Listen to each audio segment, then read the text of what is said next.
Hi guys, welcome back to my channel. If you're new here, my name is Mary. In this video today, I'm going to talk about skincare products that you should not DIY. Before we begin this video, I want to give a quick disclaimer that I am not against DIY and I do not hate DIY skincare. I love DIY. There are some DIY skincare videos I have on my channel as well. So in this video I'm going to talk about just some products which should not be DIYed, and I will give a reason as well, so please continue watching. First skincare product that you should never DIY is sunscreen. Sunscreen is something which is meant to give you protection from the sun, from both UVA and UVB rays.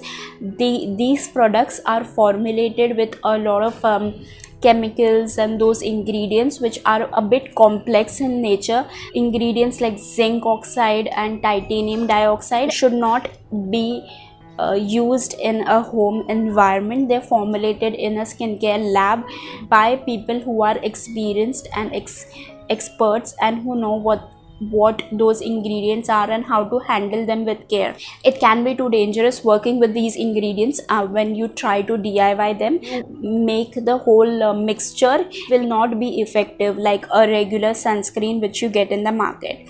Another thing is it can be too dangerous handling the ingredients like zinc oxide, titanium dioxide in your home. So not everything that you see online can be trusted and can be followed. Please use your discretion, and this is something please don't DIY. Yes, there might be some people who will show that you can make sunscreen using some natural ingredients like carrot and all of that stuff. When it comes to natural ingredients, they are not effective sunscreens. They will not give you proper protection from the sun. Second product you should not DIY is a serum. Now when it comes to serums, they are potent ingredient, which means the ingredient that is active is in higher concentration. Let's say niacinamide or vitamin C, they are in higher concentration in a serum as compared to other skincare products. So when it comes to higher concentration of a certain ingredients, again you have to be very careful, and a lot of research and testing goes behind getting a well formulated serum, and the one which you try to do it at home may not be that effective, and it can be too dangerous handling an active ingredient. Vitamin C is something which is highly unstable ingredient. There is a lot of work that goes behind making that vitamin C ingredient very stable in an entire formulation. It has to be stored in a dark glass bottle so that it does not come in contact with sun. Once it comes in contact with the sun, it becomes very unstable. Just like sunscreen, vitamin C also is very complex in nature. A very stable form of vitamin C is used. At the same time, they have to ensure that it is more effective as well. So something which is very stable and very effective, so they have to come to a balance. Vitamin C, something not to DIY. Just don't DIY any kind of serums. It's not worth the effort. It's not worth putting your skin at risk. Another skincare product you should not DIY is creams and moisturizers. It's safe to make DIY moisturizers and facial creams, but there are some problems involved with that as well. You have to get the quantity right. Now if you're making a DIY moisturizer and you're going to store it for some time, you have to use it within that particular amount of that many number of days, and if you don't, it can get bad and then you have to throw it out, so it's going to be a waste. So getting the quantity right is important. Another thing is it has to be stored in the refrigerator. So storing is a bit of a concern because you can't keep it out as it won't have any preservatives. If you keep it out, it can go bad because of the normal room temperature. So it has to be stored in the refrigerator to avoid it from getting spoiled.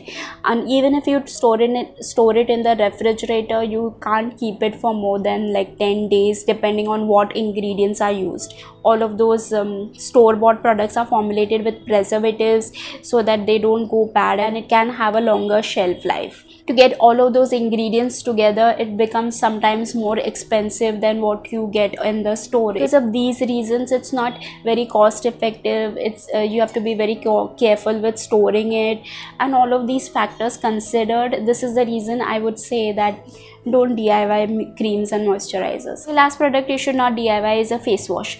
You should not do a DIY face wash when you have a sunscreen applied on your skin or any light makeup on your skin. These two products require a very good cleanser to break it down and to get rid of it completely. I recommend double cleansing whenever you have sunscreen and whenever you have any light makeup on your skin. Better to double cleanse so that no residue remains in your pores and clogs your pores. So that is why using a DIY face wash may not effectively break down sunscreen, and it may not effectively break down makeup. If you just wake up in the morning, fresh face, no sunscreen, no makeup, and you just want to use some gentle cleanse, you can do DIY face wash. So I spoke about all of these products that you should not DIY. Let's talk about products that you can DIY. Products you can DIY is face mask, facial scrubs. I think that is okay to DIY, and I would recommend that you like DIY them for one use only, so that next time you can make it fresh and there's no hassle of storing them. I have some DIY face mask videos on my channel. You can check it out. I'll leave them in the description. I want to mention that not everything natural works for every skin type. Just like chemical based products, natural products also can be allergic, so make sure that you do a patch test whenever you try some natural ingredients first time on your skin.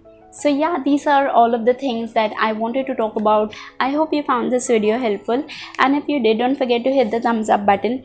Make sure you are subscribed to my channel for more such skincare related tips, for makeup related tutorials, and you can find a lot of these videos from the description box below. And yeah, that's it for today. I'll see you guys in the next one. Bye.